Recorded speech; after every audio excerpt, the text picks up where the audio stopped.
अगर आप एक एपीएस संचालक हो तो ये वीडियो आपके लिए काफी ज्यादा महत्वपूर्ण साबित हो सकता है, क्योंकि एनपीसीआई के ज्यादा चेंजेस किए गए हैं जिसको आप लोगों को जानना बहुत ही जरूरी है, और जिसको जान के आप लोग अरे कहना क्या चाहते हो को बेहद ज्यादा खुशी महसूस होगा दोस्तों। तो इस वीडियो के माध्यम से आपको जो ऐसे जानकारी हम आपको प्रोवाइड कराने वाले हैं, जब आपका अर्निंग होगा इससे और भी ज़्यादा डबल, इसलिए वीडियो में बने रहे एंड तक। चलिए वीडियो को करते हैं स्टार्ट। सबसे पहले ने एनपीसीआई का जो बहुत बड़ा गाइडलाइन निकल के आया है कि अब आप कितना भी बार ट्रांजैक्शन कर सकते हो, इसका कोई लिमिट नहीं है, जिसे कि मेरे वीडियो का टाइटल में और थंबनेल में यही दिखाया गया है। लेकिन दोस्तों सबसे बड़ी बात ये आ जाती है कि ये रिटेलर भाई जो है वो कहीं ना कहीं कुछ ना कुछ गलतियां करते हैं, इसके कारण उनका जो ग्राहक का लिमिट होता है वो ख़त्म हो जाता है। ग्राहक का लिमिट को ख़त्म कर देते हैं और कहते हैं कि एनपीसीआई के इतने बड़े चेंजेस हुए, गाइडलाइन हुए, लेकिन उनको सही जानकारी ही पता नहीं है, इसीलिए वो ऐसा गलतियां करते हैं और उनको खुद के पता नहीं है। तो आज की इस वीडियो में हम आपको कुछ जरूरी जानकारी वीडियो के एंड में शेयर करने वाले हैं, उससे आप अपनी अर्निंग को डबल कर सकते हैं। सबसे पहले दोस्तों आपको करना क्या होगा, जैसे कि सारे बैंक है, जैसे स्टेट बैंक हो गया, सेंट्रल बैंक हो गया, पंजाब नेशनल बैंक है, उत्तर बिहार ग्रामीण बैंक है, इंडस बैंक है, कोटक महिंद्रा बैंक है, बहुत से ऐसे बैंक हैं जिन्होंने अपना एपीएस में कुछ लिमिट सेट करके रखा है, कुछ एपीएस में लिमिट सेट करके रखा है। जैसे कि आप सेंट्रल बैंक ऑफ इंडिया का पैसा ग्राहक का निकालते हो तो महीने में 5 बार पैसे निकाल सकते हो। अगर 10-10 हज़ार रुपये करके पैसे निकालते हो तो एक महीने में 50,000 रुपये निकाल सकते हो। वहीं पे दोस्तों स्टेट बैंक ऑफ इंडिया ने फिलहाल ही में एक नया सर्विस को लॉन्च किया है। जैसे पहले आप 9,900 रुपये ही विड्रॉल कर सकते थे, लेकिन अब उसको बढ़ाकर 10,000 रुपये कर दिया गया है, और एक महीने में आप 5 ट्रांजेक्शन कर सकते हो और महीने में 50,000 तक का ट्रांजेक्शन कर सकते हो। रिटेलर भाई गलतियां क्या करते हैं, पहले थोड़ा सा बैंक के लिमिट के बारे में बताएंगे, उसके बाद दोस्तों आपको बताएंगे कि क्या आपको गलतियां नहीं करना है और किससे आपका अर्निंग ज़्यादा होगा और किससे ग्राहक का जो लिमिट है वो बचा रहेगा, वो ख़त्म नहीं होगा, महीने के एंड तक आने तक भी ख़त्म नहीं होगा। ऐसे आपको पंजाब नेशनल बैंक है कि महीने में आपको 4 विड्रॉल का लिमिट देता है। आप 10-10 हज़ार रुपये करके विड्रॉल करते हो तो महीने में 40,000 रुपये विड्रॉल कर सकते हो। अगर आप 100 रुपये, 200 रुपये, 500 रुपये इस तरह से करके अगर आप ट्रांजेक्शन करते हो तो महीने में आप 4 ही ट्रांजेक्शन कर सकते हो। आप 100 रुपये अगर करके आप ट्रांजेक्शन करोगे तो महीने में 400 रुपये करोगे। वहीं पे दोस्तों आपको इंडसन बैंक जो होता है, इंडसन बैंक, उसमें आपको एक महीने में 5 बार विड्रॉल करने का लिमिट दिया गया है। अगर आप 10,000 रुपये करके राशि विड्रॉल करते हो दोस्तों तो वहाँ पे आप महीने में 50,000 रुपये तक का निकासी कर सकते हो आधार कार्ड के माध्यम से, एईपीएस से। चाहे आप किसी भी पोर्टल का यूज करते हो, जैसे कि spice money, dogma soft limited, Payeer by है, पेमंक है, रोनेट सीएसपी है, आरडीएसबी सीएसपी है, फिनो पेमेंट बैंक है, किसी भी एपीएस, एयरटेल पेमेंट बैंक है। कितना एपीएस का मैं नाम बताऊँ, नहीं तो वीडियो 2 घंटे का लंबा हो जाएगा और आप लोग बोलेंगे भाई आपने इतना बड़ा वीडियो बना दिया। कि जो इम्पोर्टेंट चीज़ है वही मैं आपके साथ में शेयर करता हूँ।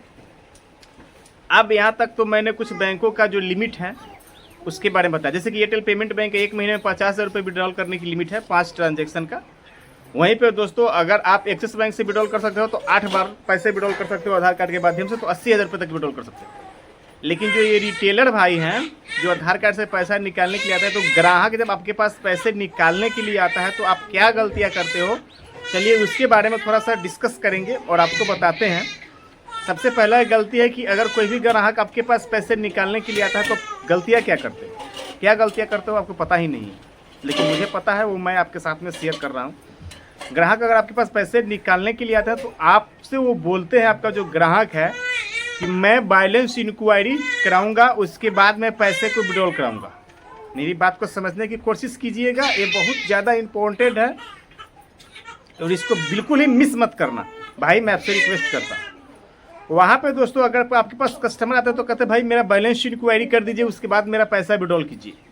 तो बहुत से ऐसे जो बैंक है, उन्होंने, अगर आपने एक बार ग्राहक का बैलेंस इंक्वायरी किया तो उनका पैसा विड्रॉल करने का एक बार का लिमिट खत्म हो जाता है।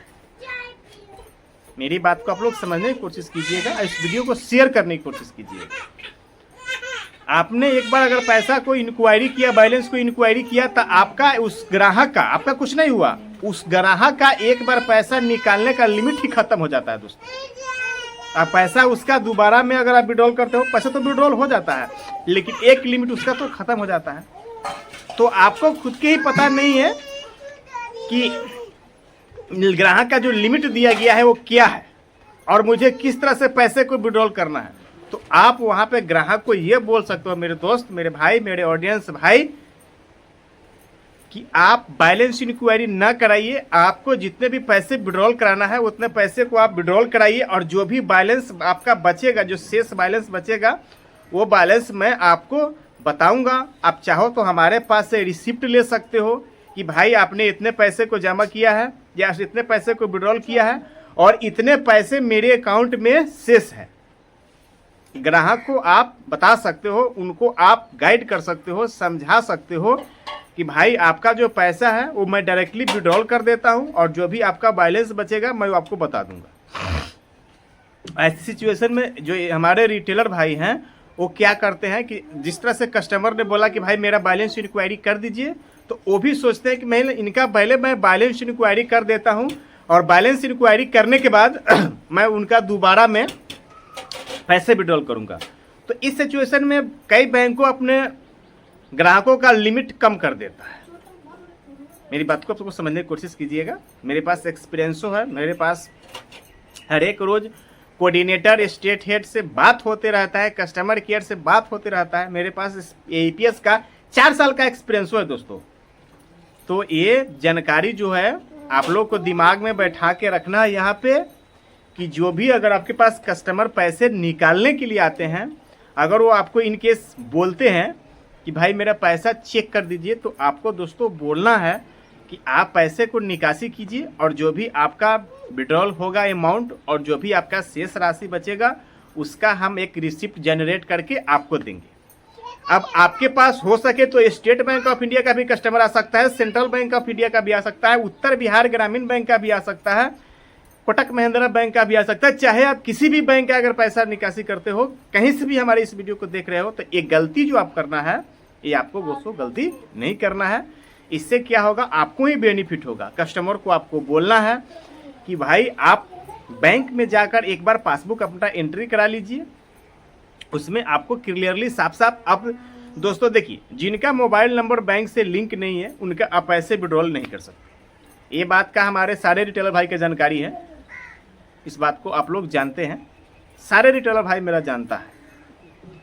तो इस सिचुएशन में दोस्तों ये गलतियां ना करें। और दोस्तों मैं आपको बता दूं कि बहुत से ऐसे कस्टमर आपके पास पैसे विड्रॉल कराने के लिए आते हैं जिनको पता नहीं है कि मैं बैलेंस इंक्वायरी करूंगा तो मेरा एक बार लिमिट ही खत्म हो जाएगा। और एनपीसीआई का ये बहुत बड़ा गाइडलाइन है, कहीं ना कहीं आपके लिए बहुत ज़्यादा फायदेमंद साबित होने वाला दोस्तों ये जानकारी को सुन के। तो इस वीडियो को आप हमारे कहीं से भी देख रहे हैं तो नीचे कमेंट में आप ज़रूर बताइएगा कि आप किस स्टेट से इस हमारे वीडियो को देख रहे हैं। और दोस्तों मैं आपको बता दूं कि स्टेट बैंक ऑफ इंडिया का आप 10,000 रुपये का पैसा विड्रॉल कर सकते हैं। और दोस्तों बढ़ते हैं अगले अपडेट की तरफ। जो अपडेट है एनपीसीआई का कि अब आप बैंक ऑफ बड़ौदा का पैसा बड़े ही आसानी से आप स्पाइस मनी के पोर्टल से विड्रॉल कर सकते हो। उसके लिए दोस्तों आपको करना क्या होगा कि आपके पास मंत्रा का डिवाइस होना चाहिए, चाहे वो L1 हो चाहे वो L0 डिवाइस हो, लेकिन होना चाहिए आपके पास मंत्रा डिवाइस। अगर आपके पास मॉर्फो डिवाइस है तो उससे आप पैसा विड्रॉल नहीं कर सकते, क्योंकि मॉर्फो डिवाइस जो है L1 का उस मोड अभी तक नहीं हुआ है, आप उससे पैसे विड्रॉल नहीं कर सकते। लेकिन आप अगर आपके पास मंत्रा डिवाइस है तो आप उससे पैसे विड्रॉल कर सकते हो। बढ़ते हैं और अगले जानकारी की तरफ और आपको बताते हैं कि हमारे बहुत से ऐसे रिटेलर भाई हैं जो कस्टमर पैसा विड्रॉल करने के लिए आता है तो बार बार फिंगर लगाते हैं और बार बार उनका ट्रांजैक्शन फेल हो जाता है। इस सिचुएशन में आपका रिटेलर आईडी 24 घंटे के लिए ब्लॉक कर दिया जा सकता है एनपीसीआई की तरफ से, क्योंकि जब आप आईडी लॉगिन कर लेते हो तो एनपीसीआई कहीं ना कहीं आपकी आईडी को ट्रैक करता है, देखता है कि आप क्या कर रहे हो, बैलेंस इंक्वायरी कर रहे हो, कैश विड्रॉल कर रहे हो, क्या कर रहे हो, रिचार्ज कर रहे हो। तो जिन कस्टमर का फिंगर मैच नहीं करता दोस्तों, बार बार उनका फिंगर लगाने की कोशिश ना करें। आई होप कि दोस्तों इस वीडियो से आपको कुछ सीखने के लिए मिला होगा कि किस तरह से आपका जो ये लिमिट है ये ख़त्म हो गया है, आप ही के हाथ में है। आप जितना चाहो उतना पैसे निकाल सकते हो ग्राहकों का, बैलेंस इंक्वायरी ना करके आप कैश विड्रॉल करें। तो दोस्तों हमें उम्मीद है कि ये वीडियो आपको काफ़ी ज़्यादा पसंद आया होगा, तो लाइक करना, और थोड़ा सा भी नहीं पसंद आया होगा तो डिसलाइक करना। और चाहो तो हमारे दोस्तों को साथ इस वीडियो को फेसबुक पे, व्हाट्सएप पे शेयर कर सकते हो। अगर दोस्तों इस वीडियो से रिलेटेड अगर आपके मन में अभी भी कोई सवाल चल रहा है तो आप मुझे नीचे कमेंट करके पूछ सकते हो। मिलते हैं किसी नए वीडियो के साथ में दोस्तों। वीडियो समाप्त करने से पहले आप किसी भी कंपनी का APS संचालक हो, अपना रिटेलर का ID पासवर्ड कभी भी किसी के साथ में दोस्तों साझा ना करें। मिलते हैं किसी नए वीडियो के साथ में दोस्तों, तब तक के लिए आप लोग अपना ख्याल रखें। नमस्कार।